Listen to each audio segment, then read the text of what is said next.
So he's coming off a long break. Are the boys and yourself excited to get back out there and get the close? Yeah, we can't wait. We had 4 days off, or 4.5 days off last week, and we've been in since Saturday, so it's been a really long turnaround after a disappointing performance against the Titans. So, in a lot of ways, it can't come quick enough for us to get back on the field and allow our footy do the talking. So, we had a good prep and can't wait for a good crowd again, from what I understand, coming in tomorrow night. One of the big changes to the centres, that was a call made by the coaching staff. Why did you think the shift to the centres was needed? Yeah, well, first of all, I'll say it wasn't a punishment. I don't know what take's been on it externally. It wasn't a punishment. It's around helping Turbo find a little bit of confidence without worrying about the team. As a fullback, I think you have to worry about the line organisation. You have to worry about the secondary shape and attack. And I feel for Turbo, just worrying about himself and playing with a bit of flow and enjoying footy again and competing, without having the organisational skills, which he's unreal at. But it's just about taking a little bit of pressure off him, and it's also about recognising and rewarding Lehigh Hopewadi. I think we've missed him the last 2 games. He got knocked out trying to score a try about 3 or 4 minutes into the Knights game a couple of weeks ago. But prior to that, he's been in great form. So it's about allowing Turbo to go and play with a bit of freedom and flow. And he's the Australian Kangaroos centre, so he's done that at the highest level, and he'll do a good job. And it's about recognising and rewarding Lehigh as well for some really good performances recently.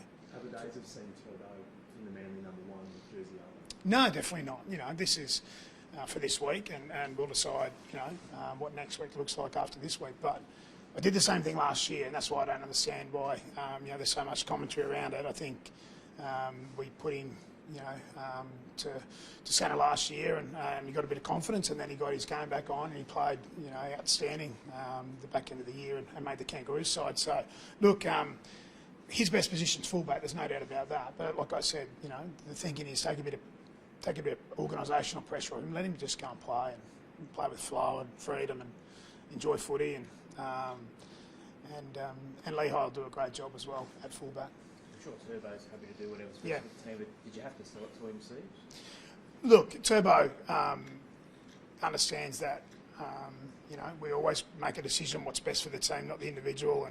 And Turbo, like myself, we both feel as though he's an elite fullback, but he's also an elite centre. And he's taken really well. He's really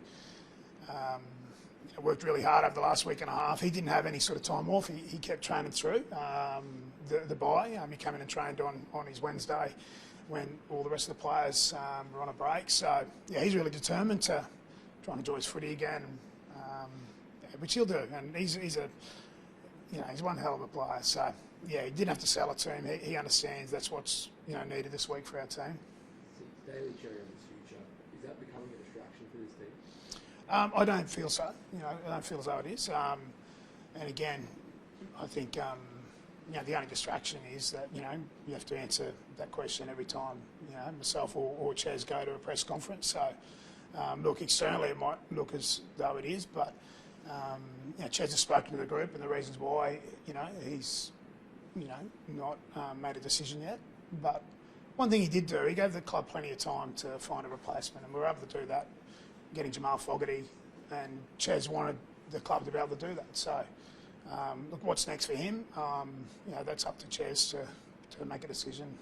And I don't really have any sort of further thoughts around it. Really, it's not a distraction for myself or the team. We're worried about tomorrow night. There was a suggestion last week you spoke to Daly about this issue and said it might be best for everyone if we just resolve this. And he said, "I'm not ready yet." I'm not sure where that's come from. Chaz spoke to the whole. We have campfire chats each week, and Chaz and Jastavunga was their turn for a campfire chat. I thought Chaz explained and summed it up really well. Like, he wanted to give the club plenty of time to find a replacement, which we're able to do. We'll find a really high quality replacement because Chaz has been the number 7 here for such a long time, 14 or 15 seasons, and done a fabulous job. And he just wants some time to work out what he wants to do next. So I don't see how there's anything sinister around that. And people have always got opinions. Some people might want him to come out and say it, some people don't. And ultimately, it doesn't affect how we prepare to play the West Tigers, and that's all. You know, my focus is on how we prepare and play well tomorrow night. When's the care fight chats? Is that a regular thing? Yeah, we do it every week. Yeah, it was Jez and Jaz's turn this week. Everybody's taken turns, so it was just it's something we do to try and build a deeper understanding of everyone away from the footy. You know, so we've been doing that since week 1 of pre-season, and we sort of have two guys do it each week, whether they're staff members or players. And I thought Jez spoke really well to the group without. Talking about what he said publicly. I don't think, the campfire chats aren't around that, but I thought he spoke really well. So there's also a suggestion last night on Herald 360 that you'd asked Daly not to be skipper anymore. No, never, not once. Yeah. So I'm not sure where that come from, but no, I've never thought about that. Look, I don't make decisions lightly, right? And if you look at a couple of case studies, the last person in Chez's position to sign with another, say that he's not going to stay at a club as Adam Reynolds, right, in 2021. And South stayed the course there with Adam. He was their skipper. He did a great job. They ended up making the grand final. I don't see the need to change. Chez is our leader. I've said that publicly a number of times, so I'm not sure where that suggestion come from, but that is not factual. One little bit, yeah. You've been very publicly supportive of him, Seibs. A lot of us have been critical of this whole process. I suppose you've got to be, he's your captain, but why? I know you've got to be supportive of him, but why is it that you are so publicly supportive? Because he's our leader, he's our captain. I've got a really good relationship with Chaz as far as a coach-player relationship's concerned. This is my 3rd season here. I feel like he's led the club really well in that capacity. And look, I understand his point around,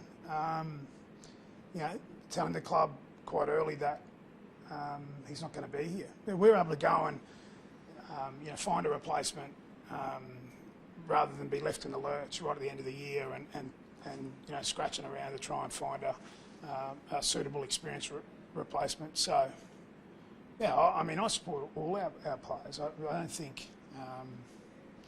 I don't think I've ever not been supportive of any of our players, but he's our skipper, and as I said, I thought deeply about it, and if you look at the most modern case, Adam Reynolds did a hell of a job as skipper after having told South that he wasn't going to take up their 1-year extension. So, I always look for evidence, and that was the last bit of evidence that I've seen. Yeah. Externally, there's been this perception this is a huge game for this club and you and this season.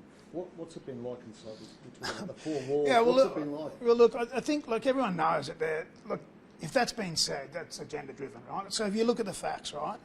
I come in at the end of 2022. The club had lost 7 or 8 games in a row. There was a real, a lot of commentary around the pride jersey, right? We won more games in 2023 than we did in 22. We won more games in 2024 than we did in 2023. And this year we've played some exceptional footy, but we've also played poorly at times. And the gap between our best and our worst has been too wide for my liking. So that to suggest that one game, you're a good coach if you win the game and you're a poor coach if you lose the game is just for me that's nonsense. And I've got good perspective on all this stuff, mate. I know what's really important in life. And, I really focus on effort and process over outcome. And I think if you look at the bigger picture, what we've done over the last 2.5 years is we've got packed houses here every single week.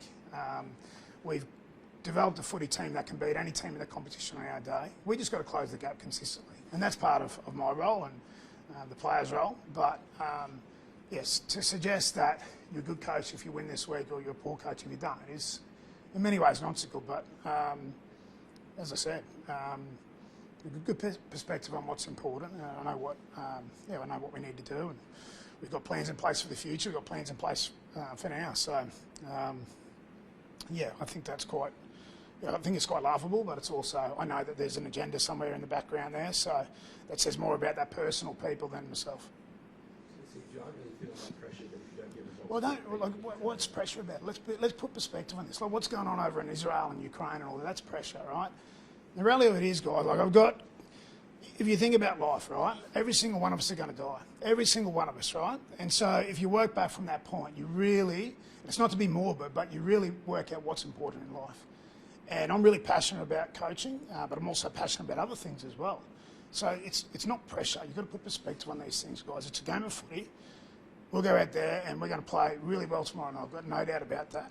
West Tigers will come in with a great game plan as well. They've really improved as a footy club. But let's talk about pressure. Like, it's not pressure, right? If I don't have a job here anymore, I'll still be able to feed the family, right? And that's what's most important. So just talk about the end of 27, maybe when the contract's up, you don't go on and coaching. Yeah. Do weeks like this convince you that that's probably the right way to go? No, well, look, I know there's been some commentary around that. And look, one of the things about Manly in the past that I didn't want to occur this time, if you look at the last 3 or 4 coach changes, there's been massive big blow-ups. The club starts again, the roster management or the playing group has to start again. And what I felt was, when the club wanted me to stay on, I thought long and hard about it. You know, could I continue to grow the group and improve the group? And ultimately I thought, you know what, we've made a really good start to this journey. You know, we finished week 2 of the finals last year. We brought through guys like Lehigh and Tolu and those types of guys. You know, we've got some really experienced guys. So I was really enjoying it. So I said, yeah, I'd extend out the contract. But one thing I said to the club was, look, how about we think about a succession plan so somebody could come in my last year, start to take over decisions around the roster. So if, you know, if at the end of 2027 I decide that's the time for me to go, things are in place for the club going forward. And so it's a considered decision with regards to putting the future of the club first, rather than it blowing up. You sack the coach, you've got to start again. The rosters, you know, got to be reshaped and so on. So it came off a one-off conversation or you know, 2 conversations around that, and then you know, got leaked to the media last week for whatever reason. But again, it says more around you know, some other people's interests than mine. So it's obviously, like, there has been a little chat, but you know how important results are. Yeah. How important is this result? No, it's more performance, Zach. It's more performance. I get that from internal, but to stop the outside chatter. Well, but I can't. Like, how do you change that, mate? Or if you win, that's what I'm saying. Well, we're trying to win, mate. We're not trying to lose, are we? So, yeah, but mate, look, we prepared really well. We prepare really well every week. That's one thing about the group. You know, we haven't been as consistent as I would have liked, or others would have liked. But you know, the reality is we're not.